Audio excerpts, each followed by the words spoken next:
What is going on, people of YouTube? HummusThunder here, bringing you a brand new Black Ops 4 video. Now, I've always had a strong opinion about the maps in this game, so today's video is going to be just that. I'll be ranking the maps from worst to best based off my opinion. So let me know what you think in the comments below. I mean, what's your personal ranking if you don't agree with mine? Also, don't forget to check out my last video where I talk about the current state of the game and exactly where it's at. I'll be sure to put the link for that video in the description. And as always, if you like what you saw, hit that subscribe button, and also don't forget to hit that notification bell to get updates whenever I post. So let us get right into the video. So number 15 on this list, I think is going to be Jungle. I'm not a big fan of this map. I don't like the way it plays. I don't like the flow of the map. I think it's very cluttered on both ends. It's either on one side of the map or the other. There's no one down this middle right here. Well, if you're there, you're basically as good as dead. And I guess that's the point of the map, but I just personally don't like the way it plays. I mean, SMGs, assault rifles, I never know which one to use because it depends on how everyone else is playing the map.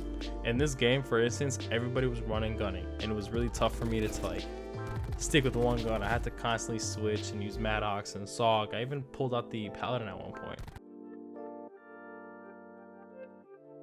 Number 14 on this list has to be Morocco. Not that I hate this map. I mean, I find myself doing pretty good when I'm playing with Morocco. It's close quarters, which is good for SMGs, but it's just to a point where there's a lot of campers, and it just doesn't work really well with this map. And another reason why it doesn't work well is the height disparities. Like, if you spawn on the low side and these guys have high ground on you, you're basically screwed because you have to overcome that. And I guess that goes back to the spawns, but the map changes elevation too quickly, and if you don't have the high elevation, you can get smacked. And then even if you do manage to get to a point where you're, you know, above other players, there's someone camping who's gonna most likely kill you, and then back to square one. And that's why I rank Morocco at 14. Again, not that it's a bad map. I just personally don't like the way that the map plays. I think if they would change the elevation a little bit where it's more balanced, where you don't have to spawn at a point like right here where everyone has high ground on you, it would be a bit better. But unfortunately, that's the way the map is set up. Now, number 13 on this list is Payload. Some people might be surprised as to why it's Payload, but really the map is very generic. The map is very average. It doesn't really excel at anything. I think the map just is an old generic map. I don't think that it has that good of a flow. I don't think that it has like that play style that complements a lot of the way that people play Call of Duty. I think people like to just camp this area or spawn trap you in that giant sideline in the back, if you guys are familiar with the way the spawns work in this map. But personally, I just don't like this map. That's why I put it at, you know, number 13. I think that it has potential to be a lot better, but you know, like right here, you'll see me just slide off. Like that part of the map, people love to camp there and just pick you off. Now, number 12 is Gridlock. Again, I think it's another average map. Doesn't really excel at anything besides people camping the house and picking you off from the spawn. It's not that good of a map. It's okay, which is the reason why it's at number 12.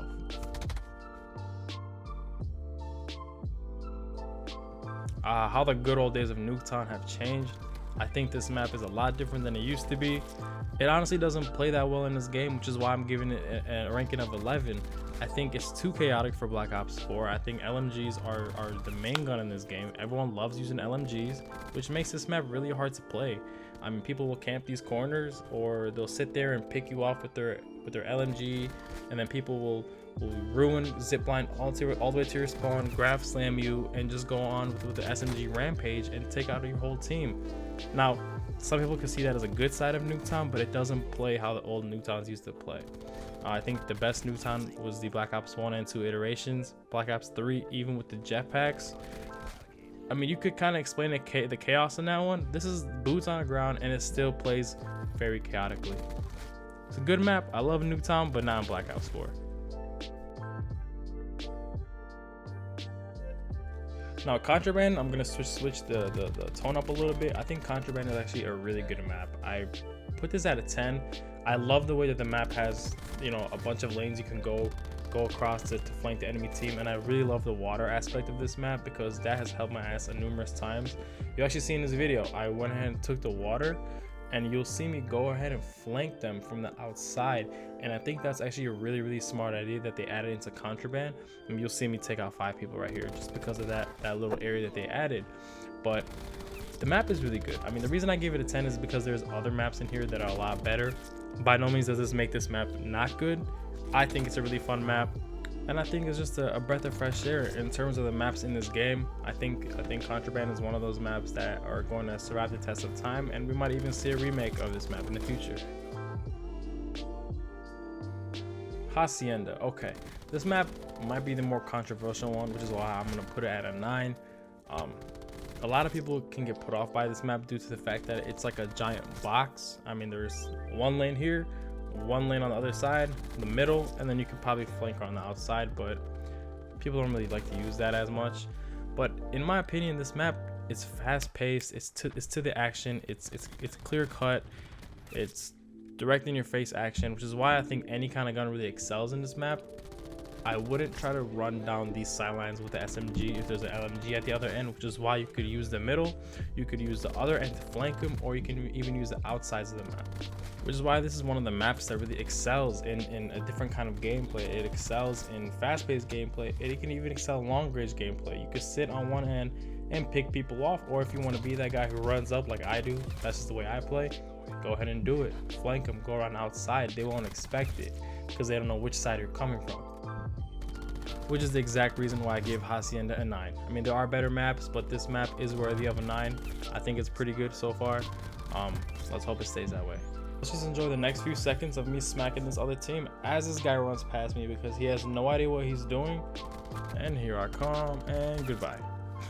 That's Hacienda for you. Number 8 on this list is Seaside. Now, some people are really surprised as to why I gave Seaside an 8. Some like it a lot more, some really don't like it. I have some friends who cannot stand this map, but I personally like it a lot. I think it plays really well. I think there are good advantages to, really good advantages to running the outside, to running down the middle, because people don't really expect the middle sometimes. I do like the tanks too. I think they make a really great option when you're in the middle of a battle. You can use a tank as leverage to get on top, to heal yourself, confuse your opponent a little bit, which is why I like running dexterity a lot. It has that quick mantle, but that's for another video. This is one of the reasons why Seaside just works for me. I think the map is designed really beautifully. It looks good. Let's mention that. They have the sundown, sunset version of the map. Really don't care which one I play. I think the map is just designed really nicely. Now, number 7 on this list is Icebreaker. Icebreaker is a very good map. I think the map works really well for a lot of different gameplay styles. It works well for long-range gameplay, it works well for mid-range, and it even works well for submachine guns when you want to go ahead and run and gun the enemy team. Because of the long sidelines, that's where the long-range weapons excel. And now you can use the water from that ship or airplane, whatever it is. You can use your submachine gun to get into some close-range combat and flank the enemy team.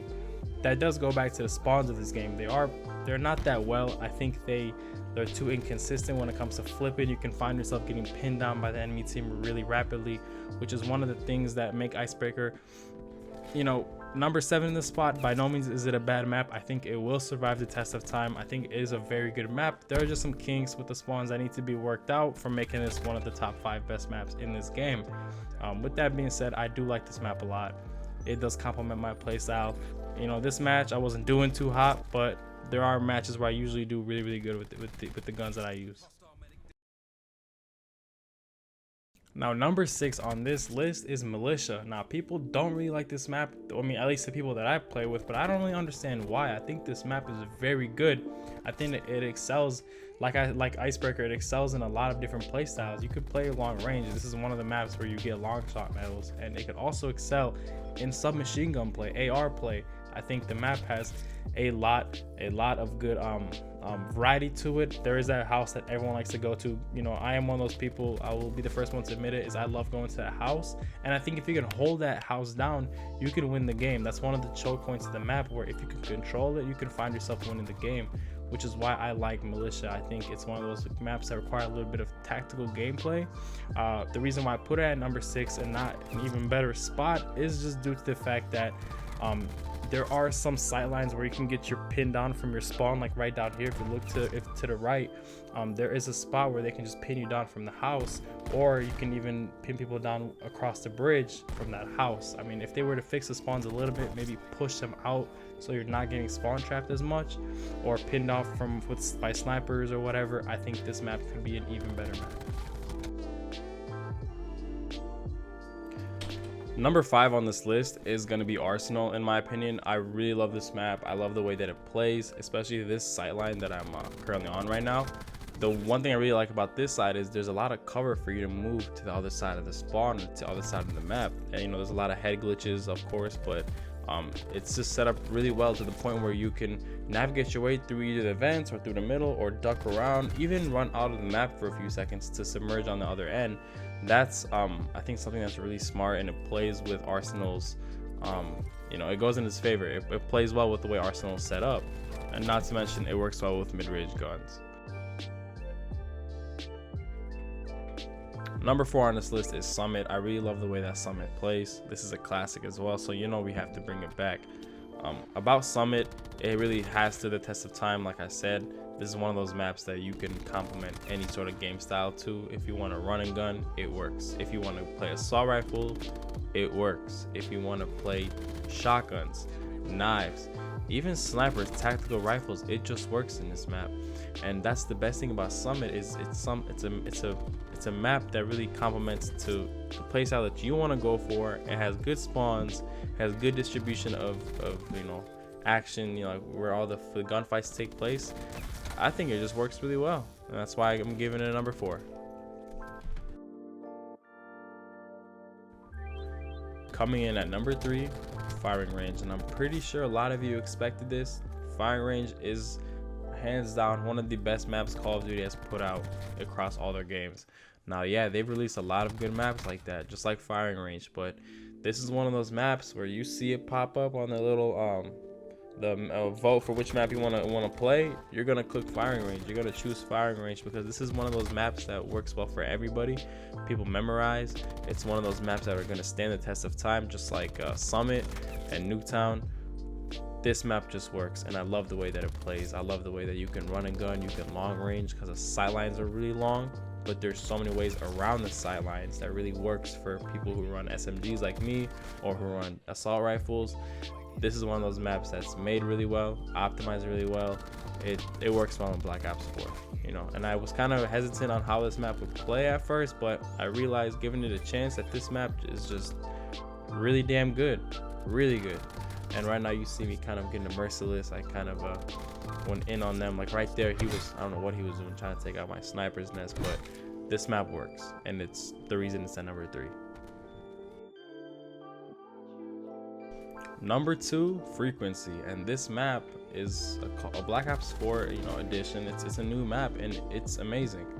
It's actually such a good map, and it's funny because at first I did not like this map. I thought it played clunky. Look at this right here.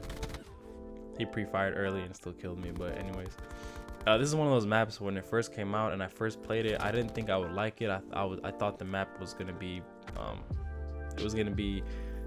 it wasn't gonna play well. I thought that the distribution of the gunfights was gonna be weird. It's gonna be focused on one end, but honestly this map just ended up being one of my favorite. The way that it plays, the way that you can go from underground, not underground, but under the railings, and then flank them on the left side, flank them on the right side. That long sideline is good for snipers, but you can still kind of get your way through there if you're running SMGs. I think it complements Black Ops 4 the best. Now I can't say that this map would work in Black Ops 3, maybe. Black Ops 2 and 1, probably not. Black Ops 4 though, this is probably the best map that they've put out specifically for this game, and I can't say any much more about it, but it's one of the best maps in this game. And to bring it all the way home, number 1 map in this game, in my opinion, Slums. And we're throwing it back. Black Ops 1, Black Ops 2. This is honestly such a great map, and I'm pretty sure a lot of you will agree with me. If not, you'll put it in your top 3. This map is so damn good. The way that it plays, the way that The map is set up, you know, and also it being a nostalgic map, throwing it back to Black Ops 1 and 2. This is one of the greatest maps they've made. I mean, the way that it just works, the way it looks too, is beautiful. And there's so many ways to get around to the opposition. There's so much cover when you're in the middle of a game fight, especially with this higher time to kill. You can definitely duck around and go behind a wall, quickly stim shot, and come right back into the fight. That's the best thing I love about this game. And you're gonna see some, look at this. Bruh. Yep, I did get dirty right there, but that's the best thing about this game is you can kind of have some gunfights, and maps like these work well with those gunfights. You know, it's just because one of those maps where you memorize all the spots, you can quickly run to that area, stim shot, like right here, you'll see me do that. Middle of a gunfight, I ran back, I stim shot myself, came up to kill him, match ended. But regardless, this map is one of the best maps in this game, and this is why I'm giving it number 1. So if you like what you saw today, or you have a different opinion than mine, any sort of different opinion, feel free to comment down below. Let me know what you think. Share your opinion with me. Leave a like as well. You know, I'd be more than happy to you know, read some of the comments, see what you guys think, or you know, if you guys agree with my list. Other than that, you know, I hope the rest of you all have a great day. HummusThunder out.